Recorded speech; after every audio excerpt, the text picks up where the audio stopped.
Halo Sobat Baku Hantam, Majelis NATO mengadakan sidang di Montreal, Kanada dengan hasil resolusi yang diadopsi dukungan dan bantuan militer untuk Ukraina.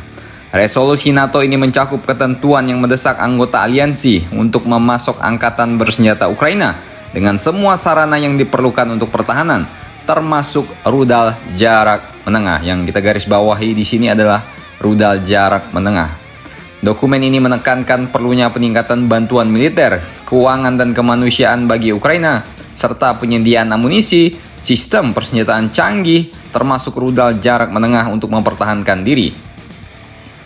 Kalimat rudal jarak menengah ini membuat banyak pengamat militer abal-abal berspekulasi tentang kemungkinan pengiriman rudal Tomahawk ke Kiev, rudal dengan jangkauan hingga 1.600 km ini. Gila, ini 1.600 km. Itu ibarat kalau ente ngeluncurin rudal ini dari Palu, maka akan bisa menjangkau hingga ke Kampung Begal di Sukolilopati. Ya salam. Rudal-rudal ini dikenal karena presisi dan kemampuan jarak jauhnya yang bisa menyerang target hingga 1.000 km lebih. Jangkauan ini menggolongkan rudal Tomahawk sebagai senjata strategis yang dirancang untuk serangan jarak jauh. Nah, yang menarik, definisi dari rudal jarak menengah NATO ini biasanya mencakup jarak antara 500 hingga 5.000 km. Dengan metrik ini, jangkauan Tomahawk masuk dalam kategori senjata jarak menengah. Senjata seperti rudal Storm Shadow, rudal balistik taktis ATACMS, hingga JASSM ataupun Taurus memang dikategorikan sebagai sistem jarak menengah dalam resolusi NATO untuk menghindari penamaan secara eksplisit.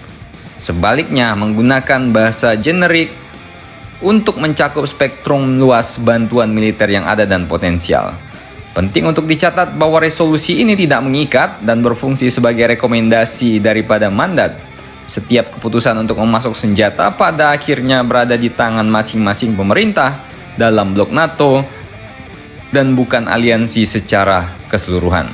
Namun prospek Ukraina memperoleh Tomahawk ngasih spekulatif tinggi, tetapi tidak dapat sepenuhnya diabaikan, terutama mengingat meningkatnya dukungan Barat. Akankah Kiev akhirnya menerima Tomahawk? Ini tentu saja langsung WW3 sih anjir lah ini. Silahkan komentar dan baku hantam kalian di bawah.